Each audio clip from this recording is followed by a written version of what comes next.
धनबाद जिला प्रशासन और स्वास्थ्य विभाग के प्रयासों से पिछले 1 वर्ष में सदर अस्पताल की सूरत और सीरत दोनों में बदलाव आया है। पिछले 1 वर्ष में बेहतर चिकित्सा सुविधाओं की वजह से न सिर्फ अस्पताल की साख बढ़ी है बल्कि आम जनमानस का भरोसा भी बढ़ा। एक रिपोर्ट। धनबाद सदर अस्पताल आज अपनी गुणवत्तापूर्ण चिकित्सा सेवाओं की वजह से न केवल जिले के मरीजों के लिए बल्कि पड़ोसी जिले के लोगों के लिए भी पहली पसंद बनकर उभरा है। विश्वसनीयता की वजह से यहां मरीजों की संख्या में काफी बढ़ोतरी हुई है। सदर अस्पताल के ओपीडी में जहां जनवरी से मई 2025 तक केवल 696 मरीज भर्ती थे, वहीं जून 2025 से मार्च 2026 तक इसमें 542% वृद्धि हुई है। इस दौरान 4466 मरीज भर्ती हुए और सफल इलाज कराकर डिस्चार्ज हुए। वहीं ओपीडी में भी लगभग 200% की वृद्धि दर्ज की गई है। सुदृढ़ करने के लिए माननीय मुख्यमंत्री जी, स्वास्थ्य मंत्री जी सभी का एकदम जोर रहता है, क्योंकि हमारी जो स्वास्थ्य व्यवस्था है, सदर है, सीएचसी है, पीएचसी है, एचएससी है, उसका इस्तेमाल ही ऐसे लोग करते हैं जो सबसे गरीब तबके के लोग हैं, ग्रामीण क्षेत्र के लोग हैं, जिनको शायद इतना पैसा नहीं है कि वो प्राइवेट व्यवस्थाओं में अपना इलाज करा सके। तो उसको एकदम सुदृढ़ और बहुत अच्छा करना हम सबकी जिम्मेवारी है। लास्ट 1 साल में हम लोगों ने सदर में व्यवस्था देखी है।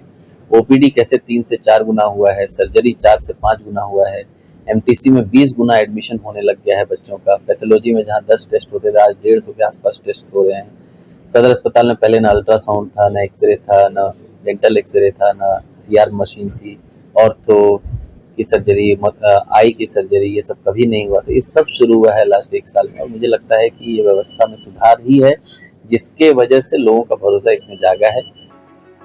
धनबाद सदर अस्पताल में मोतियाबिंद ऑपरेशन सेवा भी प्रारंभ हुई है और मार्च 2026 तक 388 सफल ऑपरेशन हुए हैं। इसी तरह अक्टूबर 2025 से आम लोगों को ऑर्थोपेडिक सर्जरी की सुविधा भी उपलब्ध हुई है।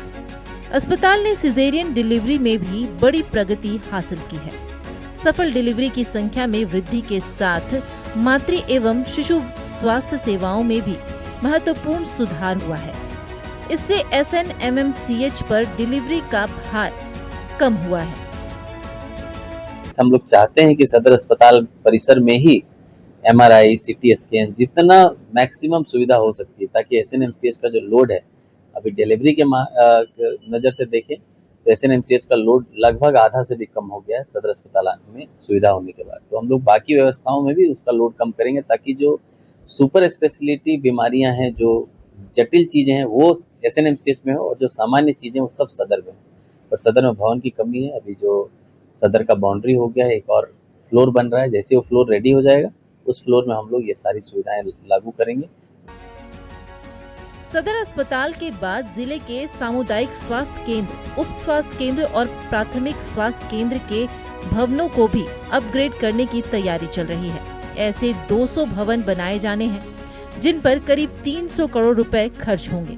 साथ ही कई उपकरणों की खरीद भी की जाएगी, जिसका कुल बजट 30 से 40 करोड़ रुपए है। उपायुक्त ने बताया कि सदर अस्पताल में PPP मोड के मेडिकल कॉलेज बनने का आदेश भी जारी हुआ है। देखिए, सदर अस्पताल और अन्य अस्पतालों को सबको अगर आप मिलाएंगे, लगभग 200 के आसपास नए बिल्डिंग बन रहे हैं। पुराने जितने बिल्डिंग है सबको हम लोग L1 सेंटर बनाने जा रहे हैं। जितने HSC हैं सब L1 होंगे, मतलब सारी नॉर्मल डिलीवरी हमारी HSC में ही होगी। तो जो भी भवन है जिसमें लेबर रूम नहीं था, उसको हम लोग DFT से नया लेबर रूम सब में बना रहे हैं। तो 135 के आसपास एडिशनल कमरे बन रहे हैं पुराने HSC में, और नई बिल्डिंग सब में L1 सेंटर है। तो L1 सेंटर के हिसाब से वहाँ लेबर टेबल, सामग्री सब कुछ रहेगा।